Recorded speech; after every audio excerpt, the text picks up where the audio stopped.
من الشیطان الرجیم بسم اللہ الرحمن الرحیم الحمد للہ رب العالمین بارئ الخلائق اجمعین والصلاة والسلام علی سید الانبیاء والمرسلین وعلی آلہ الطیبین الطاہرین المعصومین اما بعد۔ ایک وقفے کے بعد کلام مبارک جناب امیر المومنین نہج البلاغہ پہ سلسلہ گفتگو کا ایک نیا آغاز کیا جا رہا ہے۔ آپ برادران، آپ عزیزان یہ زحمت کرتے ہیں، دعا ہے پروردگار اس زحمت کو قبول فرمائے، اور اس وقت تک جو ہمارے ساتھی ہمارے اس مشن میں شامل رہے، بالخصوص عزیز جہانگیر، ان کے یاد میں یہ سلسلہ جاری رہے گا۔ دعا ہے پروردگار ان کے اور دیگر مرحومین کے درجات بلند فرمائے۔ الہی آمین۔ ذات توحید ہمیں کلام امیر المومنین کو سمجھنے اور اس کو اپنی زندگیوں میں استعمال کرنے کی توفیق نصیب فرمائے۔ ایک صلوات پڑھ لیجئے محمد و آل محمد۔ اللہم صل علی محمد و آل محمد وعجل فرجہم۔ یہ سلسلہ جو گفتگو کا ہم آغاز کرنے جا رہے ہیں، آپ برادران ذرا متوجہ رہیے گا کہ جی چاہ رہے کہ اس کو جس انداز سے اور جس نظم سے پیش کرنا ہے وہ ایک سلسلہ وار سلسلہ ہو، اور اس میں عنوان ہم یہ دے رہے ہیں اس کو کہ نہج البلاغہ اور ہماری ذمہ داریاں، یہ موضوع رہے گا۔ اور نہج البلاغہ اور ہماری ذمہ داریاں کے عنوان سے ضروری یہ ہے کہ ہم سب سے پہلے خود نہج البلاغہ کے سامنے ہماری ذمہ داریاں کیا ہیں اس کو دیکھیں۔ ایک یہ کہنے کا مقصد یہ ہے کہ نہج البلاغہ ایک کتاب ہے، نہج البلاغہ ایک دستور ہے، نہج البلاغہ ایک کلام ہے جس کلام کو ہمیں جاننے کے لیے بھی کچھ کرنا ہے اور اس کے متعلق کچھ ہماری ذمہ داریاں ہیں۔ اس کو یعنی پہلا پہلو آپ یہ مد نظر رکھیں کہ نہج البلاغہ کے بارے میں ہماری کیا ذمہ داری ہے، اس کلام کے بارے میں جناب امیر المومنین کے اس فرمان کے بارے میں ہماری کیا ذمہ داری ہے۔ پھر اگلے مرحلے پہ انشاءاللہ ہم یہ عرض کریں گے کہ نہج البلاغہ میں امیر المومنین نے ایک مومن، ایک متقی، ایک محب اہل بیت کے لیے کیا ذمہ داریاں بیان کی۔ تو یہ پہلا حصہ جو ہے وہ شاید آج بھی مختصر کر کے آدھا درس اس پہ ہو کہ نہج البلاغہ کے بارے میں ہماری کیا ذمہ داریاں اور ڈیوٹیز ہیں۔ سب سے پہلے یہ گزارش کروں، اور بارہا یہ اس چیز کو عرض کر چکا ہوں کہ انسان کو اپنے سرمائے کا علم ہونا چاہیے۔ میری ویلتھ کیا ہے اور میرے پاور کیا ہے، میرے پاس کیا ہے، یا ہم اس کو یوں کہیں کہ میری میراث کیا ہے۔ میرے پاس جو ہے اس کو اگر ہم پہچانیں تو بہت سارے مسائل حل ہو سکتے ہیں۔ انشاءاللہ کبھی عرض کروں گا کہ خود انسان کو اپنی اہمیت معلوم ہو کہ میں کیا ہوں تو بہت کچھ وہ کر سکتا ہے۔ ہمارے ساتھ یہ زیادتی کی گئی ہے، ظلم کیا گیا ہے کہ اور یہ اکثر جہان میں یہ سلسلہ جاری ہے کہ وہ افراد اور وہ قومیں جن کے پاس بڑی بڑی دولت ہے لیکن ان کو اس دولت سے غافل کر دیا گیا ہے، توجہ ہی نہیں دلائی گئی کہ یہ دولت آپ کے پاس ہے۔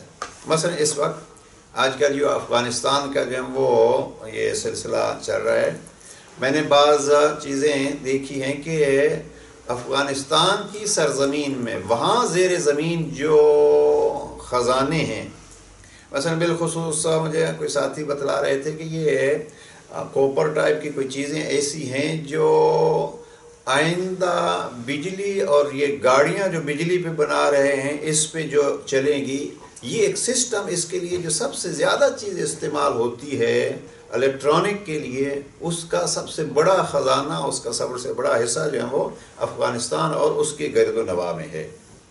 اب جب یہ تیل کا سلسلہ ہے تو بھی ایک ایسا علاقہ ہے، ایک ایسی سرزمین ہے جو عربوں میں اکثریت کے ساتھ کہ اس میں تیل کا خزانہ. اب سب سے پہلے یہاں افغانستان میں جیسے عرض کیا ہے کہ یہاں اپنے خزانے. میں ایک سفر میں گیا کونگو.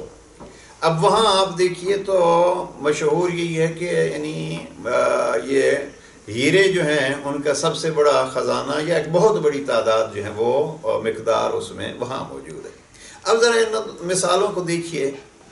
اب غربت دیکھیے ان ملکوں میں، یا ان ملکوں کی ایک کمزوری دیکھیے اور ان کی غلامی کو دیکھیے. تو یہ کیا ہے اور کس وجہ سے ہے؟ سب سے پہلی وجہ یہی ہے کہ ہم جانتے نہیں ہیں کہ ہمارے پاس ہے کیا. تو پہلی ذمہ داری یہ ہوتی ہے کہ جانا جائے کہ ہمارے پاس ہے کیا. دوسرا مرحلہ یہ ہوتا ہے، ابھی مثلا فرض کیجئے یہی اس عرب علاقے کو اگر یہ معلوم ہو کہ ہمارے پاس کیا دولت ہے تیل کی، تو ان کا ایک خزانے کا علم ہی بہت سارے مسائل کو حل کر سکتا ہے.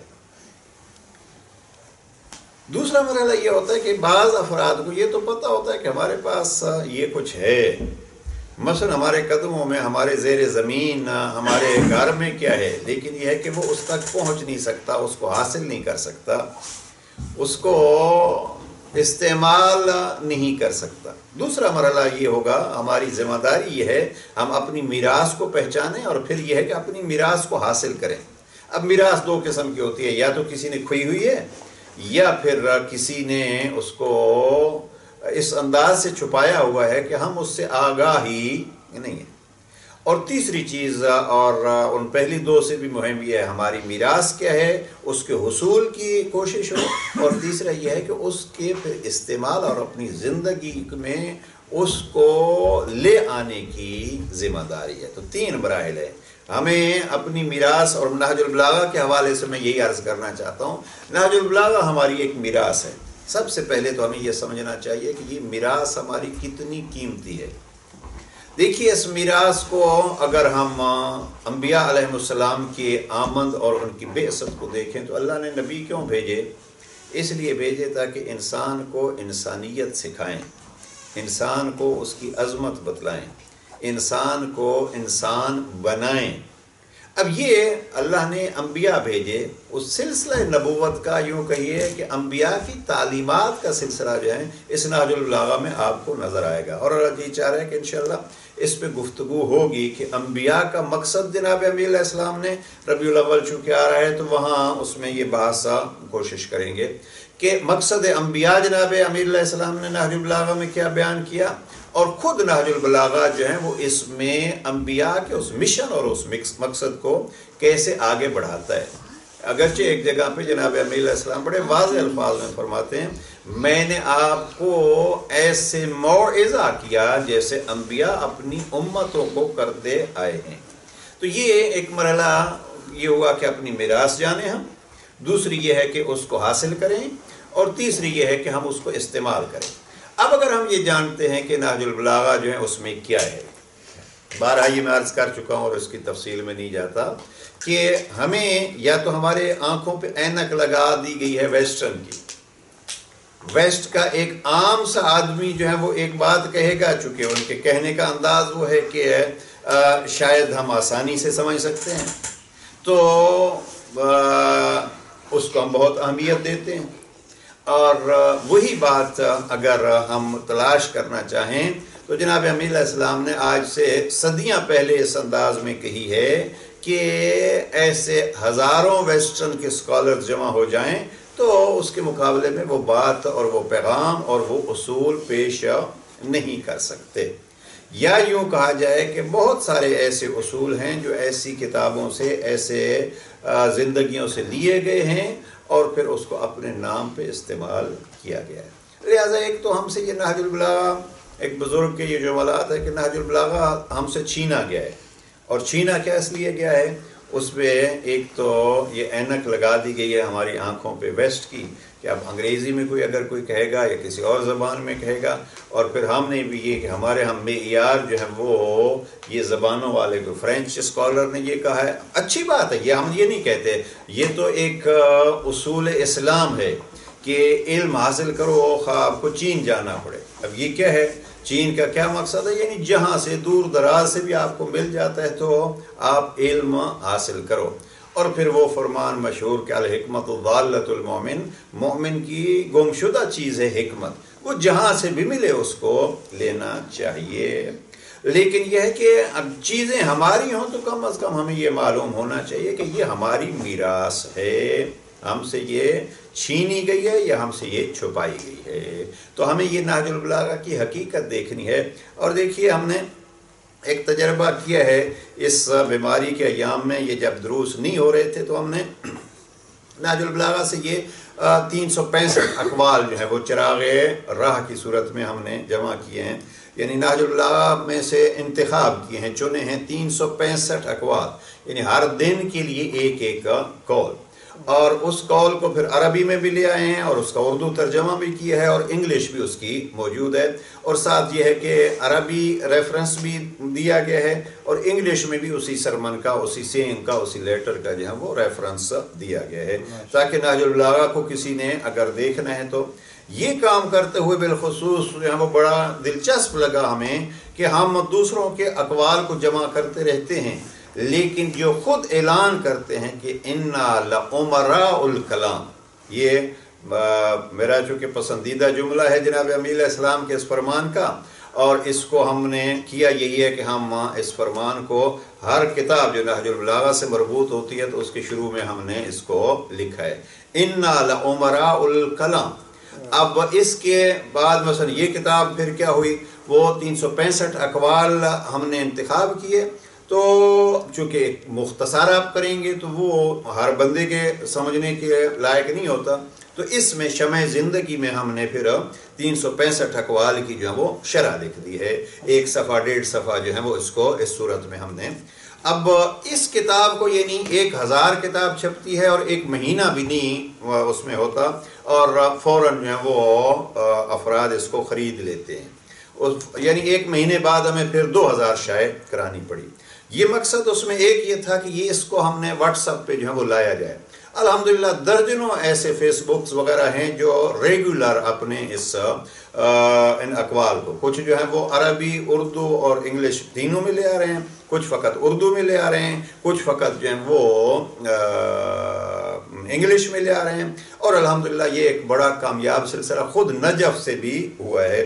وہاں نجف کے بعض علماء کرام نے اس کو فیس بک وغیرہ پہ اور واٹس ایپ پہ ایک سسٹم شروع کیا، یعنی ہماری ذمہ داری ہے کہ ہم پہچانیں ہمارے پاس میراث کیا ہے اور پھر اس کو حاصل کریں اور اس کو اپنی زندگیوں میں استعمال کریں، ساتھ جیسے یہ عرض کر رہا تھا کہ اس کو پھر ہم دوسروں تک بھی پہنچائیں۔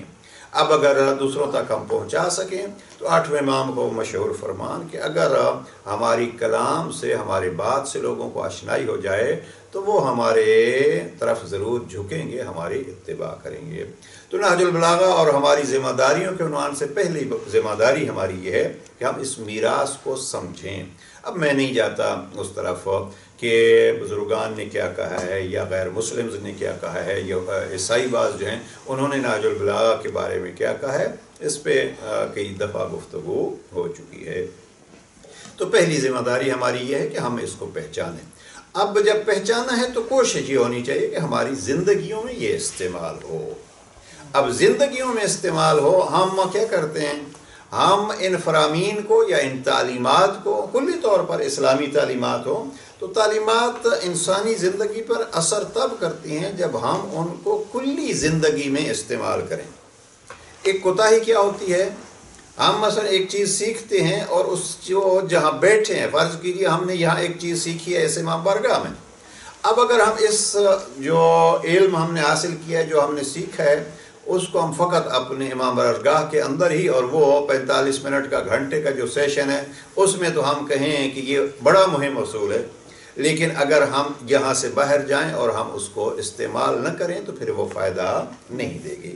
لہٰذا اس کو اپنی زندگی میں استعمال کرنا ہے۔ اور انشاءاللہ اس پہ بحث ہوگی کہ موحد کی توحید جو ہے وہ کامل توحید تب ہوگی جب وہ زندگی کے ہر مرحلے میں کہے گا لا الہ الا اللہ، کہ اس کے علاوہ کوئی معبود نہیں ہے۔ ہم کیا ہوتے ہیں؟ ہم دفتر میں ہوتے ہیں تو ہم اپنے یا اہداف کی یا اپنی خواہشات کی یا اپنے سینئرز کی ایک قسم کی عبودیت اور ان کے سامنے تسلیم ہوتے ہیں، خدا ہمیں یاد نہیں ہوتا۔ لہذا یہ اصول جو ہم یہاں سیکھتے ہیں، ضروری یہ ہے کہ یہ اصول ہماری ساری زندگی میں ہوں۔ جب سے ساری زندگی میں ہوں گے تو اس وقت ہم کہہ سکیں گے کہ اب ہمارے زندگی کا حصہ ہیں یہ اصول، اور پھر ہماری زندگی بدلتی ہوئی نظر آئے گی۔ تو یہ پہلا مرحلہ ہے، ہماری ذمہ داری ہے، اس کو ابھی آپ عزیزان جو ہیں وہ کوشش کر رہے ہیں اور بہتر سے بہتر انداز میں کہ ہم اس پیغام جناب امیر المومنین کو کیسے عام کرنا ہے۔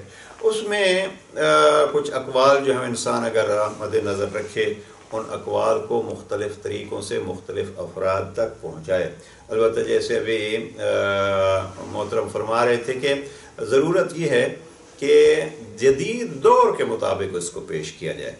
اب ہم بیٹھیں اور مختلف طریقے ہوتے ہیں کہ ہم مثلا نہج البلاغہ کو کیسے پہنچانا ہے۔ اب فرض کیجئے اب جدید دور ہے جو ہے وہ ایپ بنی ہوئی ہے، اب آپ اپنے موبائل پہ اس کو استعمال کر سکتے ہیں۔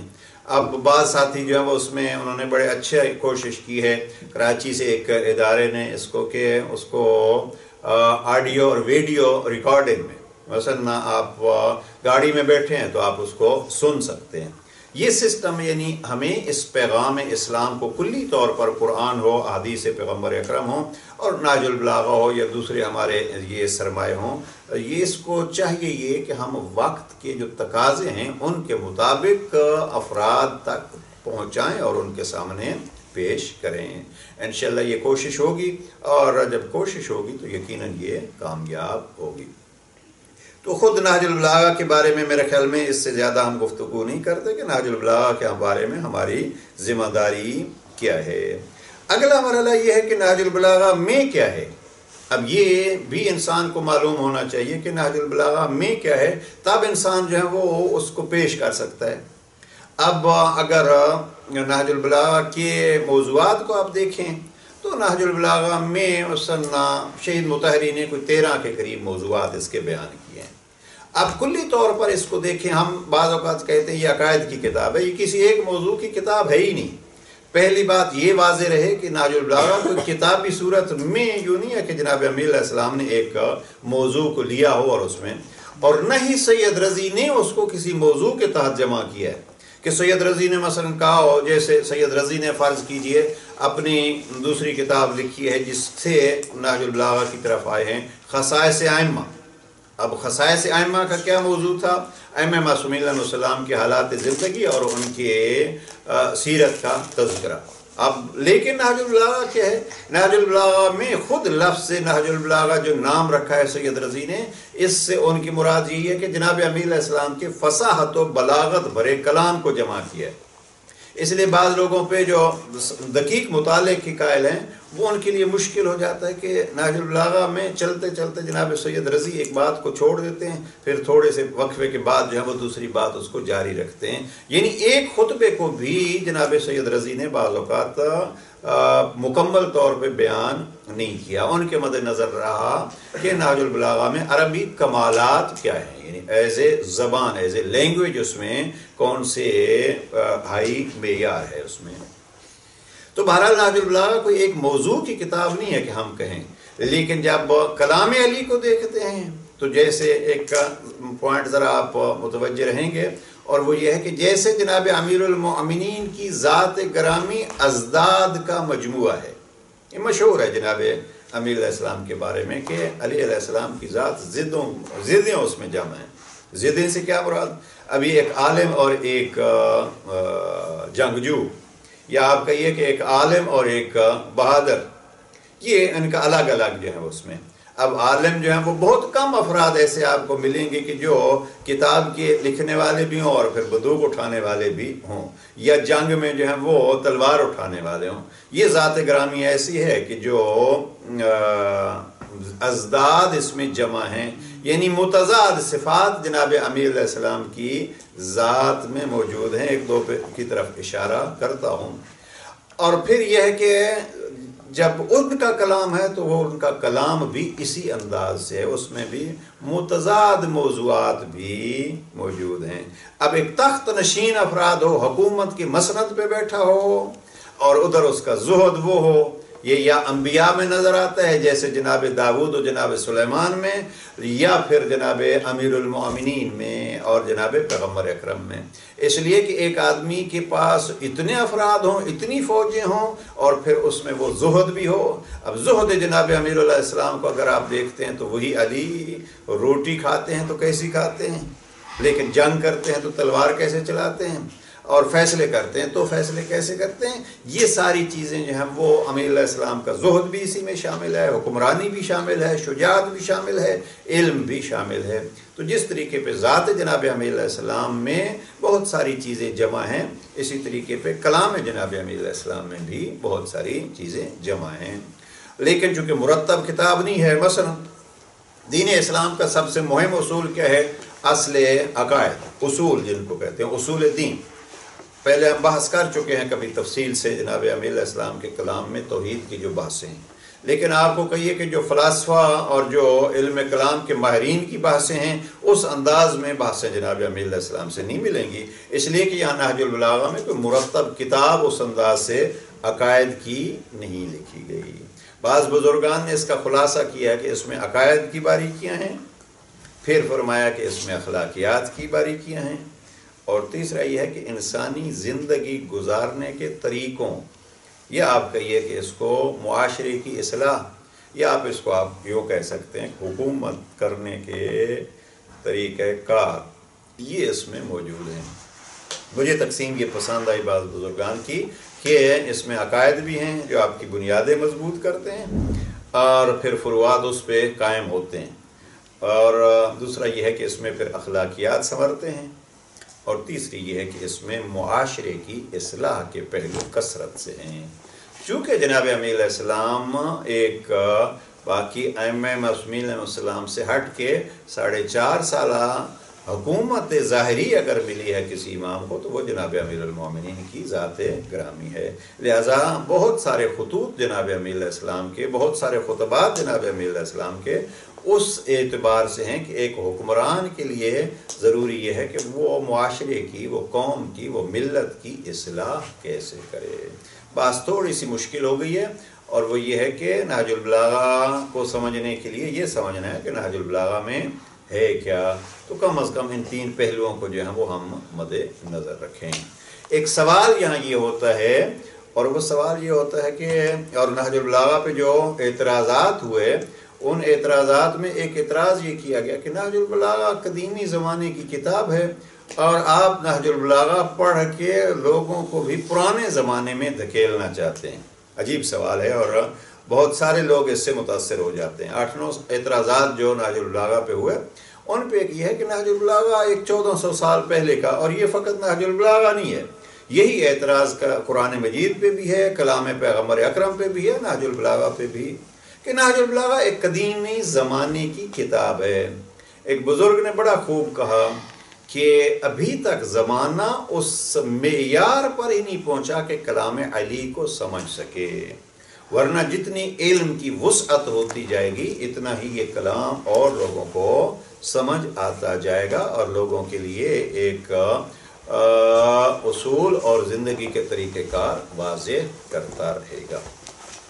لہٰذا جناب امیر علیہ السلام کے اس کلام کو یہ مد نظر رکھنا چاہیے کہ یہ کلام معاشرے کی اصلاح کے لیے, یہ زندگیوں کے سنوارنے کے لیے ہے, حکمرانی کے طریقے بتلانے کے لیے ہے. اور جو سوال ہوتا ہے اس میں ایک اضافہ کیا جاتا ہے, اور وہ یہ ہے کہ یہ آپ گویا اخلاقیات میں, معنویات میں, روحانیات میں لوگوں کو ڈال کے نہج البلاغہ کے ذریعے تو آپ لوگوں کو مادیات سے, یعنی اس دنیا میں جینے کے ڈھنگ سے آپ دور کرتے ہیں. اس کو آج ہم دوسرا حصہ آج کی بحث کا یہ کرتے ہیں. پہلا کیا ہوا, نہج البلاغہ کو ہم اپنی میراث کے طور پر جانیں اور ذمہ داری ادا کریں. دوسرا یہ سوال جو ہوتا ہے کہ اکثر ہمارے جیسے افراد کے ذہن میں بھی یہی ہوتا ہے کہ نہج البلاغہ جو ہے وہ ہماری روحانی اور ہماری معنوی زندگی کی اصلاح کرتا ہے. نہیں، ایک حکمران کے لیے جب ضروری ہے کہ وہ ملت کی، قوم کی روحانی اصلاح کرے، وہیں ان کی ذمہ داری یہ بھی بنتی ہے کہ وہ مادی طور پر، جس کو ہم دنیا کہتے ہیں، اس کا بھی خیال کرے. اب یہ کیسے؟ لوگ کہتے ہیں کہ جناب امیر علیہ السلام لوگوں کو گویا راہب بنانا چاہتے ہیں، دنیا سے قطع تعلق کرنا چاہتے ہیں، اور اس کا ثبوت کیا دیتے ہیں؟ جناب امیر المومنین نے یہ فرمایا کہ دنیا جا، میں نے تجھے 3 طلاقیں دی. اب اگر کوئی دنیا کا یہ سمجھتا ہے کہ یہ دنیا کو 3 طلاقیں امیر المومنین نے دی ہیں، تو مقصد یہ ہے کہ دنیا سے آپ جو ہیں وہ بالکل غیر متعلق رہیں. یا یہ ہے کہ جناب امیر علیہ السلام نے جو ہے وہ روٹی کیسے کھائی ہے یا کپڑا کیسے پہنا ہے. اب وہ نہیں دیکھتے کہ آگے اس کا ہدف کیا تھا. تو یہ اس پہ ذرا دیکھیے کہ دنیا سے قطع تعلق کا درس جناب امیر علیہ السلام نے نہیں دیا. تو پھر یہ سوال کیا جا سکتا ہے کہ جناب امیر علیہ السلام نے دنیا کو 3 طلاقیں جو کہی ہیں وہ کس بیس پہ کہی ہیں؟ مثلا آپ اگر نہج البلاغہ کے کلمات کثار میں ایک حصہ دیکھیے، کلمات کثار نمبر 77. ایک کوشش یہ بھی ہوگی اس سیشن میں کہ کچھ حصے جو ہیں وہ ہم کتاب سامنے رکھ کے ان کے معانی کی طرف غور کریں، تاکہ ہم کہہ سکیں کہ ہم نے مثلا یہ حصہ نہج البلاغہ کا پڑھا ہے اور ہم نے ترجمے کے ساتھ اس کو دیکھا ہے. تو یہ کوشش ہوگی کہ زیادہ سے زیادہ حصے نہج البلاغہ کے ہم خود ترجمے کے ساتھ پڑھیں. مثلا اب جناب امیر علیہ السلام کا ایک مشہور فرمان کہ دنیا کو طلاق دی ہے جناب امیر علیہ السلام نے، یہ کلمات کثار نمبر 77. یہ تفصیلی ہے. وَمِنْ خبر زرار ابن زمرہ الضبائی عند دخولہ علی معاویہ ومسألتہ لہ عن امیر المؤمنین. جب زرار ابن زمرہ زبائی حاکم شام کے پاس گئے اور حاکم شام نے، معاویہ نے امیر المؤمنین علیہ السلام کے متعلق زرار سے سوال کیا، تو پھر وہاں تفصیلی واقعات ہیں کہ زرار نے حاکم شام کے سامنے جناب امیر علیہ السلام کا تعارف کرانا شروع کیا. وہاں کیا کہتے ہیں خود وہ جملے جناب زرار کے ہیں، وقالا فَأَشْهَدُ لَقَدْ رَأَيْتُهُ فِي بَعْضِ مَوَاقِفِهِ. اے حاکم شام، میں گواہی دیتا ہوں کہ میں نے بعض موقعوں پر آپ علیہ السلام کو دیکھا ہے.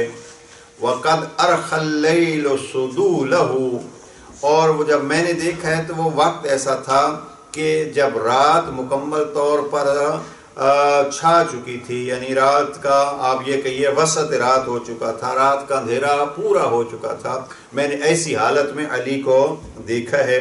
وَهُوَ قَائِمٌ فِي مِحْرَابِهِ، اور کہاں دیکھا ہے؟ کب دیکھا ہے؟ آدھی رات کو. کہاں دیکھا ہے؟ میں نے علی کو محراب مسجد میں دیکھا ہے. محراب یعنی وہی مسجد کے ساتھ ہی تعلق ہے اس کا. میں نے محراب میں علی کو دیکھا ہے. کس حالت میں دیکھا ہے پھر علی کو؟ قابض علی لحیتہ، علی اپنی ریش مبارک کو پکڑے ہوئے تھے، اور یتململ تململ السلیم، اور داڑھی کو پکڑے ہوئے ایسے تڑپ رہے تھے جیسے سانپ کا ڈسا ہوا تڑپتا ہے. اس لیے کہ زہر کا اثر جو ہے وہ جب ہو تو وہ ایک مخصوص انداز ہوتا ہے اس کا. اور پھر کیا ہوا؟ وَيَبْكِي بُكَاءَ الْحَزِينَ، تڑپ بھی رہے تھے اور جس کو بہت بڑے غم سے دوچار ہونا پڑے، ایسے غم زدہ شخص کی طرح رو رہے تھے.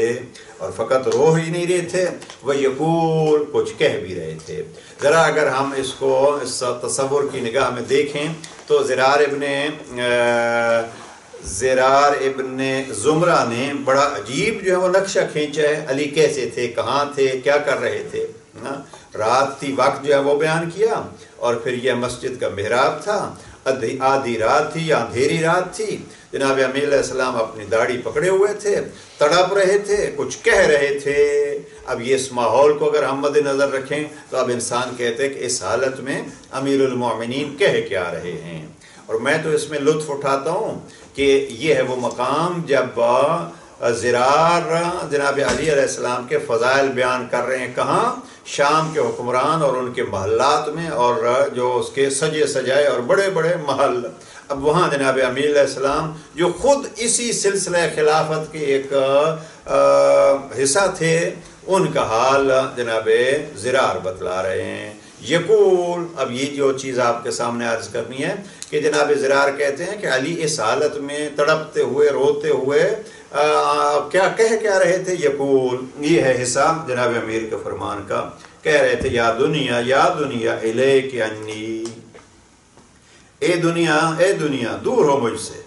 الیک انی ابھی تعرض ام الیت تشوقت، کیا میرے سامنے اپنے آپ کو لاتی ہو؟ ابھی تعرض تھے یعنی دنیا مجھ سے دور ہو جا، کیا تو اپنے آپ کو میرے پاس میری طرف لانا چاہتی ہے، میرے سامنے پیش کرنا چاہتی ہے؟ او ام الیت تشوقت، یا مجھے تو اپنا دل دادا بنانا چاہتی ہے، میرے پاس آنا چاہتی ہے، یا مجھے اپنے پاس بلانا چاہتی ہے؟ جناب امیر علیہ السلام دنیا سے بات کر رہے ہیں. اور پھر لا نہینک، جناب امیر علیہ السلام فرماتے ہیں کہ نہیں، یہ تیرا وقت نہیں ہے کہ تو مجھے دھوکہ دے. یہ عربی کا ایک بہت پیارا سا محاورہ ہے، لا نہینک، یہ زمانہ تیرا زمانہ وقت نہیں ہے. یعنی ایسا نہیں ہے کہ تو خود میرے سامنے آ کے یا مجھے اپنی طرف توجہ دلا کے تو مجھے دھوکہ دے، فریب دے، نہیں، یہ نہیں ہو سکتا. یہ دنیا کے ساتھ بات کر رہے ہیں. اور پھر فرمایا غری غیری، جا کسی اور کو دھوکہ دے. لا حاجت لی فیک، مجھے تیری خواہش نہیں ہے. اب یہ جملہ اس کے لیے آپ کو زحمت دی، قد طلقتک ثلاثا لا رجعت فیہا. یہ ہے وہ مشہور جملہ جو اعتراض کے باعث بنتا ہے کہ علی تو وہ ہیں کہ جو دنیا کو 3 طلاقیں دے رہے ہیں. یہ ہے 3 طلاقوں والا جملہ جو کلمات کسار نمبر 77 میں جناب امیر علیہ السلام نے فرمایا. اور لفظ جناب امیر علیہ السلام کے دہرا دیتا ہوں، قد طلقتک ثلاثا، میں نے تجھے 3 بار طلاق دی ہے، لا رجعت فیہا، کہ جس کے بعد پھر رجوع کی گنجائش نہیں ہوتی. فعیشک کثیر، پھر دنیا کی صورتحال کو واضح کرتے ہیں امیر علیہ السلام فرماتے ہیں تیری زندگی تھوڑی ہے. وخطرک یسیر، تیری اہمیت بہت کم ہے. وعملک حقیر، اور تیری امیدیں اور تیری آرزویں بڑی ذلیل ہیں. اور یہاں تک دنیا کے ساتھ باتیں کرتے کرتے پھر امیر علیہ السلام فرماتے ہیں من قلت الضاد. یہ بھی مشہور جملہ ہے امیر علیہ السلام کا، من قلت الضاد وطول الطریق، افسوس زاد راہ تھوڑا ہے، راستہ لمبا ہے. بعد السفر، سفر دور دراز کا ہے. وعظیم المورد، اور جہاں ہمیں اترنا ہے، جو ہماری منزل ہے، وہ بڑی سخت ہے. اس فرمان کو اس لیے پیش کیا ہے کہ جناب امیر علیہ السلام کے بارے میں ایک اعتراض یہ ہوتا ہے ناجل اللہ کے بارے میں کہ جناب امیر علیہ السلام کے اس فرمان کو اگر انسان دیکھے تو دنیا سے کٹ جائے. اب آپ دیکھیے، ہم دیکھیں، اگر ایک لحظے کے لیے سوچیں کہ ہم یہ فرمان پڑھیں اور فقط یہ فرمان پڑھیں تو ہمارے ذہن میں کیا آئے گا؟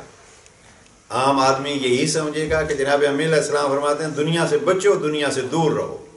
اور اب اگر اس فرمان کو میں نے دنیا کو 3 طلاقیں دی ہیں، یا دنیا غری غیری، جا میرے غیر کو دھوکہ دے، میں اس کو اپنے الفاظ میں یوں خلاصہ کروں گا کہ جناب امیر علیہ السلام اس فرمان میں یہ واضح، اور اس کا ثبوت آخری جملہ ہے من قلت الضاد، ہائے زاد راہ کی کمی.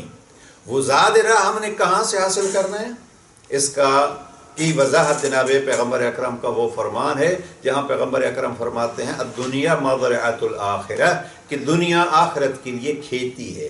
یعنی وہ زاد راہ جس کی کمی کا اعلان جناب امیر علیہ السلام کر رہے ہیں، وہ زاد راہ کمانے کی جگہ کا نام ہے دنیا.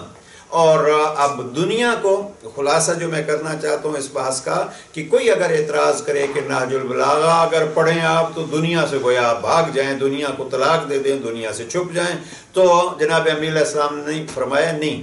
من قلت ذات جملہ یہ کہتا ہے کہ کچھ ایسے افراد ہوتے ہیں جو دنیا کو ہدف سمجھتے ہیں کچھ ایسے افراد ہوتے ہیں جو دنیا کو ذریعہ سمجھتے ہیں. اگر دنیا کو ہدف سمجھ لیا جائے تو یہ دنیا نقصان دہ ہے، اگر دنیا کو ذریعہ سمجھ لیا جائے تو یہی دنیا مفید ہے. ہمیں قلت ذات کا جملہ یہ کہتا ہے کہ ہمیں دنیا کو ہدف نہیں بلکہ دنیا کو ذریعہ سمجھنا ہے انسانی کمالات تک. تو یہ خلاصہ اگر ہو، اور اس کے ایک دو ثبوت جو ہے وہ میں لاتا ہوں. مثلا بعض لوگ جو ہیں وہ سمجھتے فقیرانہ زندگی ہے، وہ ایک اشعار بھی فقیرانہ آئے صدا کر چلے. یہ فقیرانہ زندگی کو لوگ سمجھتے ہیں کہ یہ کوئی بہت اچھی زندگی ہوتی ہے. اب اگر دنیا سے دوری ہوتی تو پھر جس کو ہم سمجھتے ہیں کہ دنیا سے دوری، تو اس کا مقصد یہ ہے کہ ہم فقیرانہ زندگی گزاریں، کچھ بھی نہ ہو، نہ آپ کے پاس ڈھنگ کے کھانے کا ہو، نہ آپ کے پاس نہیں. دوسری طرف آپ دیکھیں گے یہاں دنیا کو 3 طلاقیں دیتے ہیں امیر المومنین، اور دوسری طرف فرماتے ہیں فقر کی مذمت کرتے ہیں. نہج البلاغہ میں کم از کم 4 مقامات پر، مثلا ایک جگہ پہ جناب امیر علیہ السلام فرماتے ہیں کہ یہ فقر موت الاکبر، بہت بڑی موت ہے. اب اس کو جمع کرنا ہے. ایک فرمان اسی حصے کا جناب امیر علیہ السلام نے اپنے بیٹے جناب محمد حنفیہ کو ایک ارشاد فرمایا، اور اس میں 3 چیزیں جو ہیں وہ بیان فرمائیں. یہ کلمات کسار ہی میں اگر آپ نمبر 319 کو دیکھیں گے تو جناب امیر علیہ السلام نے لِابْنِهِ محمد ابن الحنفیہ، اپنے فرزند محمد ابن حنفیہ سے فرمایا، یا بنیہ، اے بیٹا، انی اخاف علیک الفقر، میں تمہارے لیے فقر اور غربت، جس کو ہم اردو میں کہتے ہیں تنگ دستی، سے ڈرتا ہوں. فاستعذ باللہ، لہذا فقر و ناداری سے اللہ کی پناہ مانگو. اب ذرا موضوع ذہن میں رہے، ادھر دنیا کو طلاق، ادھر علی کا غذا کا وہ، لباس کا وہ سلسلہ. یہاں بیٹے کو کیا کہتے ہیں؟ بار بار فقر جو ہے وہ، میں فقر کے بارے میں ڈرتا ہوں. اب یاری ڈرتے ہیں تو وہ ادھر دنیا کو جو ہے وہ، فقر تو ہم یہی سمجھتے ہیں نا کہ دنیا جو ہے وہ انسان کے پاس نہ ہو. اب یہاں فقر سے ڈرا رہے ہیں یعنی دنیا ہو. اب اس کو جمع کیسے کریں گے؟ اس میں جیسے میں نے عرض کیا ہے کہ دنیا وسیلہ نہیں، دنیا بلکہ ایک کیا، دنیا مقصد نہیں بلکہ دنیا ایک وسیلہ اور ایک ذریعہ ہو. آگے پھر اس فرمان کو دیکھیے، فاستعذ باللہ من، فقر کے متعلق ڈرتا ہوں. پھر کہا کہ فقر کے بارے میں اللہ سے پناہ مانگو. تیسرا جملہ پھر فرمایا فَإِنَّ الْفَقْرَ مَنْكَسَةٌ لِلدِّينِ، بہت بڑا جملہ ہے. امیر علیہ السلام فرماتے ہیں کہ فقر جو ہے وہ دین میں نقص کا سبب بنتا ہے. اگر کوئی شخص فقیر ہے تو گویا اس کا دین ناقص ہے، اس کے دین کو خطرہ ہے. اور ہم اس دور میں بھی دیکھ رہے ہیں بہت ساری قومیں خرید لی جاتی ہیں اس فقر کی بنا پر، بہت سارے افراد خرید لیے جاتے ہیں اس فقر کی بنا پر. ان کا دین خریدا جا رہا ہے کیونکہ وہ فقیر ہیں، اور فقیر ہیں تو اس کو خریدنا جو ہے وہ آسان ہو جاتا ہے. اس کو پیٹ بھر کے کھانا کھلا دو تو وہ آپ کے ہاتھ گویا غلام بن گیا ہے، وہ بک گیا ہے. اب یہاں تیسری دفعہ جناب امیر علیہ السلام نے، ایک تو یہ ہے کہ میں فقر کے بارے میں خوف زدہ ہوں، آپ کے بارے اللہ سے پناہ مانگ فقر کے، اور تیسرا یہ ہے کہ فَإِنَّ الْفَقْرَ مَنْكَسَةٌ لِلدِّينِ، دین کے نقص کا سبب ہے یہ فقر.